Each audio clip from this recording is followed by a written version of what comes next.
दोस्तों, जब कोई देश बहुत तेज़ी से ग्रो करता है या फिर विकास की ओर बढ़ता है तो उसके पीछे एक कारण ये ज़रूर होता है कि वहाँ की जो एजुकेशन सिस्टम होता है वो बहुत अच्छा होता है और वहाँ के जो लोग होते हैं वो अच्छी तरीके से शिक्षित होते हैं। वो जानते हैं कि उनके देश के लिए या फिर उनके भविष्य के लिए क्या अच्छा और क्या बुरा है। दोस्तों, आज के इस वीडियो में हम एजुकेशन सिस्टम की बात करने वाले हैं। हम सुपर पावर देश अमेरिका और भारत के एजुकेशन सिस्टम को कंपेयर करेंगे और हम जानेंगे कि भारत की जो विकास की दर है या फिर ग्रोथ रेट है वो इतनी कम क्यों है, क्यों शिक्षा व्यवस्था के मामले में भारत पिछड़ रहा है। दोस्तों, आप देख रहे हैं मेरा यूट्यूब चैनल इन्फॉर्मर ऋषभ। मेरा नाम है ऋषभ। वीडियो अगर पसंद आ जाए तो सब्सक्राइब करना मत भूलिए। सारी चीज़ों को जानने से पहले हम ये जान लेते हैं कि देखिए, विश्व भर में जो भारत की रैंकिंग है एजुकेशन सिस्टम के मामले में वो बहुत ज़्यादा ख़राब है। 188 देशों में से 131वें नंबर पर भारत है विकिपीडिया के अनुसार। अगर हम वहीं अमेरिका की बात करें तो विश्व भर में अमेरिका जो है वो एजुकेशन सिस्टम में हमेशा से ही टॉप 20 में रहा है और आज भी टॉप 20 में 20 नंबर पर अमेरिका है एजुकेशन सिस्टम के मामले में। दोस्तों, आपको मैं बता दूं, अमेरिका में अमेरिकन संविधान के अनुसार किसी भी बच्चे को उसकी 5 वर्ष की उम्र से 18 वर्ष की उम्र तक पढ़ाना ज़रूरी है, या कह सकते हैं कि मैंडेटरी है। अगर कोई भी पेरेंट्स, कोई भी अभिभावक ऐसा नहीं करते हैं तो इस वजह से उन्हें जेल भी जाना पड़ सकता है शायद। लेकिन आप नहीं जानते, इन चीज़ों को भारत सरकार ने भी ध्यान में रखा और भारतीय संविधान के अनुसार जब कोई बच्चा 4 वर्ष का होता है तो ये उसका मूल अधिकार है कि उसे शिक्षा प्रोवाइड कराई जाए और 4 वर्ष से 16 वर्ष तक किसी भी बच्चे का मूल अधिकार है शिक्षा और वो उसको ले सकता है। लेकिन हमारे यहाँ के लोग इतने ज़्यादा जागरूक नहीं हैं, वो नहीं जानते ऐसी चीज़ों के बारे में और शिक्षा व्यवस्था पर बिल्कुल भी ध्यान नहीं देते। दोस्तों, अब हम दोनों देशों की एजुकेशन सिस्टम स्ट्रेटजी के बारे में बात करते हैं कि दोनों देशों की अपने लोगों के लिए एजुकेशन सिस्टम स्ट्रेटजी क्या है। तो सबसे पहले मैं आपको बता दूं कि अमेरिका के सबसे ज़्यादा पेरेंट्स अपने बच्चों के लिए गवर्नमेंट स्कूल प्रेफर करते हैं और बहुत कम लोग ऐसे होते हैं जो अपने बच्चों को प्राइवेट स्कूल्स में पढ़ाते हैं। तो सबसे पहले तो आप ये जान लीजिए कि सबसे ज़्यादा गवर्नमेंट स्कूल में पढ़ने वाले बच्चों की जो परसेंटेज है वो 90% है। 90% बच्चे गवर्नमेंट स्कूल में पढ़ते हैं और 10% बच्चे, केवल 10% बच्चे प्राइवेट स्कूल्स में पढ़ते हैं। उसके पीछे एक कारण ये भी है कि वहाँ के जो प्राइवेट स्कूल हैं वो बहुत ज़्यादा कॉस्टली या बहुत ज़्यादा महंगे हैं। इस वजह से भी बहुत ज़्यादा बच्चे गवर्नमेंट स्कूल को ही प्रीफर करते हैं।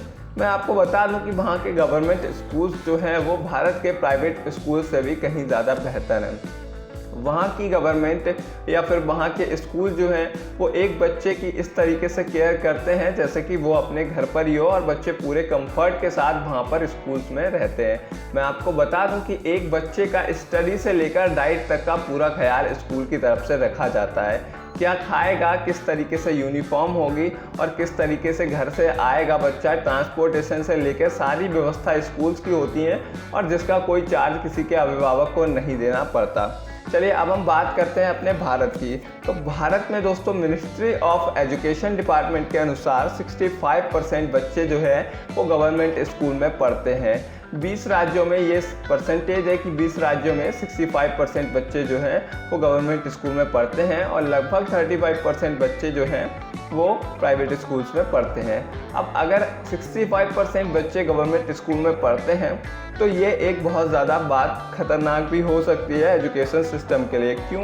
क्योंकि एक सर्वे के अनुसार cnbc.com, इन्होंने एक सर्वे की, ऑफिशियल वेबसाइट है ये, इन्होंने एक सर्वे की और सर्वे के बाद इन्होंने रिजल्ट दिया कि कक्षा 3 तक के 80% छात्र जो थे गवर्नमेंट स्कूल के वो अंक गणित नहीं जानते थे। मतलब वो गुणा, भाग, जोड़, घटाया नहीं कर पा रहे थे।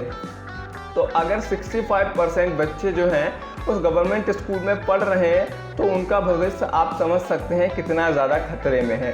और मैं आपको बता दूं कि 65% बच्चे लगभग पढ़ते भी नहीं होंगे, क्योंकि आप भी जानते होंगे कि कक्षा ईयर्थ तक, यानी कि ईयर्थ क्लास तक जो है वो कितने कम बच्चे हमारे चारों ओर गवर्नमेंट स्कूल में पढ़ते हैं। ज़्यादातर लोग अपने बच्चों को प्राइवेट स्कूल में ही पढ़ाना पसंद करते हैं। चलिए, अब हम बात करते हैं फीस की। दोस्तों, दोनों देशों के एजुकेशन सिस्टम के बीच बड़ा अंतर होने का एक कारण ये भी है कि वहाँ के जो प्राइवेट स्कूल्स हैं वो बहुत ज़्यादा कॉस्टली हैं, और कॉस्टली होने के कारण वहाँ के बहुत कम लोग ही उसको प्रीफर कर पाते हैं। ज़्यादा से ज़्यादा लोग गवर्नमेंट स्कूल को प्रीफर करते हैं।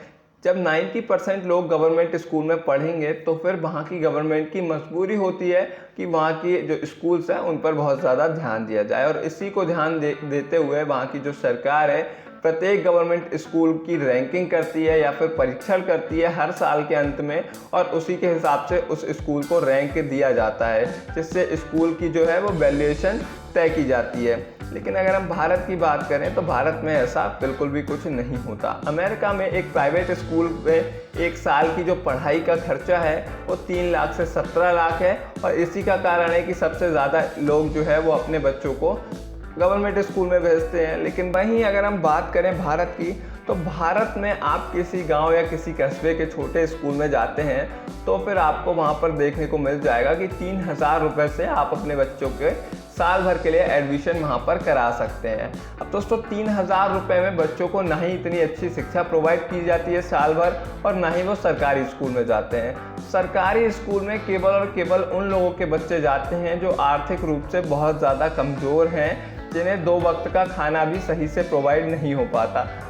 यह हमारे देश की एक बहुत बड़ी कमी है, और एक एजुकेशन सिस्टम पर बैड इफ़ेक्ट भी है, जिसके कारण बहुत हमारे समाज के बच्चे जो है वो शिक्षा से वंचित रह जाते हैं। दोस्तों भारत में सरकारी स्कूल में पढ़ने वाले बच्चों का भविष्य या कैरियर पूरी तरीके से दांव पर लगा हुआ है।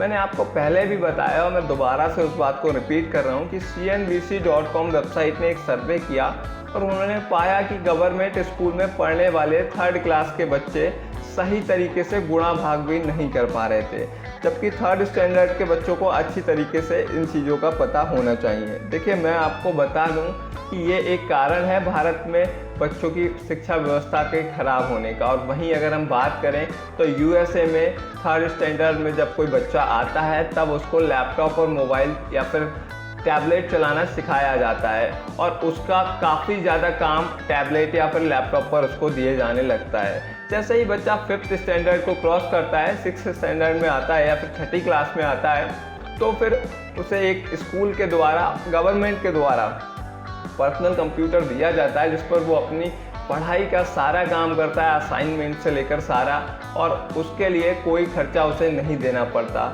वो पर्सनल कंप्यूटर पर ही सारा काम करता है और पूरी ज़िंदगी कॉपी पेन पर हाथ नहीं घिसता। तो ये एक अच्छा पॉइंट है वहाँ की सरकार के लिए, और एक अच्छा कारण है कि वहाँ की जो देश के लोग हैं वो अच्छी तरीके से शिक्षा को प्राप्त कर पा रहे हैं और दिन प्रतिदिन तरक्की कर रहे हैं। वहीं अगर मैं बात करूं तो अगला कारण है कि भारत में जो व्यापार है शिक्षा का वो चरम सीमा पर चल रहा है। अगर हम प्राइवेट और गवर्नमेंट स्कूल का रेशियो देखें तो अगर वहां पर जो है अमेरिका की बात करें तो अमेरिका में अगर 5 प्राइवेट स्कूल हैं तो फिर उसके बराबर में 14 जो है वो गवर्नमेंट के स्कूल होंगे। तो वहाँ पर गवर्नमेंट स्कूल और प्राइवेट स्कूल का रेशियो 14:5 का है। लेकिन अगर हम भारत की बात करें तो भारत में अगर 5 गवर्नमेंट के स्कूल हैं तो फिर वहाँ पर 7 प्राइवेट स्कूल्स होंगे। तो 5-7 का रेशियो जो है वो बताता है कि भारत में जो व्यापार है शिक्षा का वो कितनी तेज़ी से चल रहा है। और दोस्तों जिस देश में शिक्षा का व्यापार होता है वो देश पतन की ओर दिन प्रतिदिन बढ़ रहा है, ऐसा कहा जाता है।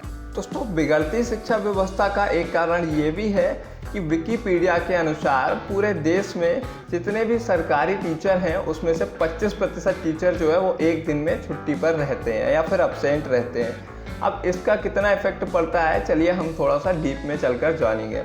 अब हम मान लिया कि एक स्कूल में 4 टीचर हैं और वहाँ पर 100 बच्चे पढ़ते हैं। एक टीचर के अंडर में 25 बच्चे पढ़ते हैं। अब जब 25 बच्चे एक टीचर के अंडर में पढ़ते हैं तो अगर एक टीचर नहीं आएगा तो फिर उन 25 बच्चों को उन 75 बच्चों के साथ एडजस्ट करना पड़ेगा। अब हम एडजस्ट करेंगे तो उसके साथ हमें क्लास की प्रॉब्लम होगी कि हमारा जो क्लासरूम होगा उसमें सीटिंग प्लान की प्रॉब्लम होगी, सब्जेक्ट की प्रॉब्लम होगी कि वो 75 बच्चे पता नहीं क्या सब्जेक्ट पढ़ रहे हैं और इनका सब्जेक्ट क्या है। उसके बाद उन 25 बच्चों की वजह से वो 75 बच्चे हैं वो सारे अनकम्फर्ट में चले जाएंगे। और देखिए एक टीचर के ना आने से 25 बच्चे नहीं पूरे 100 के 100 बच्चे ही अफेक्टेड हुए। तो दोस्तों इतना प्रभाव पड़ता है एक दिन में 25% टीचर की अब्सेंट पर। अब हम बात करें तो अमेरिका में ऐसा बिल्कुल नहीं होता। अमेरिका में अगर कोई बच्चा भी छुट्टी करता है तो उसके पेरेंट्स को मेल करके या कॉल करके पहले ही स्कूल को इन्फॉर्म करना होता है कि आज ये बच्चा नहीं आएगा। तो इतना इफेक्ट है दोनों देशों के बीच में, इतना अंतर है, जिसकी वजह से भारत की शिक्षा व्यवस्था दिन प्रतिदिन बिगड़ती जा रही है। दोस्तों अगर हम वहीं बात करें, एक टीचर अमेरिका के अंदर ज़्यादा से ज़्यादा एक क्लासरूम में 22 से 25 बच्चों को पढ़ा सकता है, और वो भी पूरे कंफर्ट के साथ। लेकिन भारत में ऐसा बिल्कुल भी नहीं होता। भारत में जो है एक टीचर ज़्यादा से ज़्यादा 30 से 32 बच्चों को पढ़ा सकता है एक क्लासरूम में, और वो इसको भी फॉलो नहीं करता। देखिए, आप अगर कभी सरकारी स्कूल में घूमने या विज़िट करने गए होंगे तो आप जानते होंगे कि भारतीय सरकारी स्कूलों की क्या स्थिति है और वहाँ की व्यवस्थाएं कैसी हैं। तो इतनी सारी दिक्कतें हैं हमारे छात्रों के लिए, हमारे सरकारी स्कूल में पढ़ने वाले बच्चों के लिए, और यही कारण बन रहा है आज के समय में, जिससे बेरोजगारी बढ़ रही है, देश की उन्नति रुक रही है। तो अगर हम इन चीज़ों को सुधार लेते हैं, हम अपनी शिक्षा व्यवस्था को अच्छा कर लेते हैं, तो बहुत सारी कमियां जो हैं वो ऐसे ही दूर हो जाएंगी। चलिए अब हम सोल्यूशन की तरफ चलते हैं। सोल्यूशन क्या है इसका? तो सबसे पहला सोल्यूशन तो इसका ये हो सकता है कि जितने भी सरकारी स्कूल हैं उनको प्राइवेट कर दिया जाए, या फिर सरकारी स्कूलों को बंद कर दिया जाए और प्राइवेट स्कूल्स ही भारत में चलाए जाएं।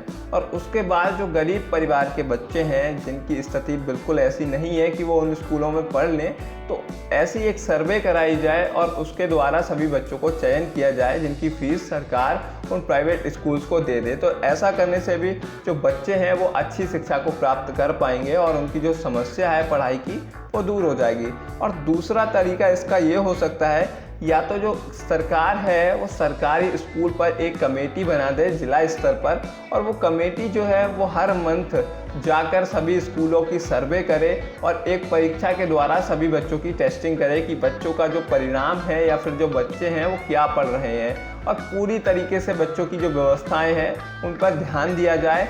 तब भी देखिए हमारी जो प्रॉब्लम्स हैं वो सॉल्व हो सकती हैं। एक और तरीका है जिसके कारण हमारी जो सारी समस्याएं हैं एजुकेशन सिस्टम की वो भी सॉल्व हो सकती हैं।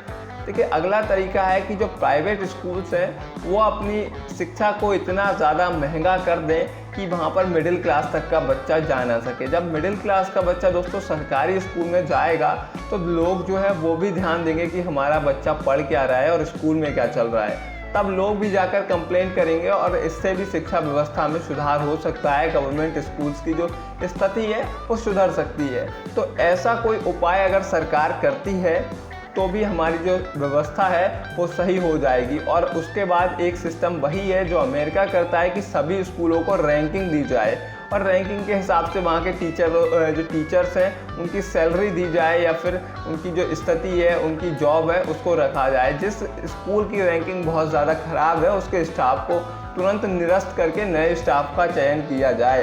अगर ऐसा भी करते हैं तब भी हमारे जो देश के शिक्षक हैं वो थोड़ा सा बच्चों पर ध्यान देंगे और उनकी पढ़ाई पर ध्यान देंगे। तब भी हम अपनी जो एजुकेशन सिस्टम है उसको ठीक कर सकते हैं और देश को एक बार फिर तरक्की की राह पर ला सकते हैं। फिलहाल अगर आपको वीडियो पसंद आया तो सब्सक्राइब, लाइक और शेयर ज़रूर कीजिएगा।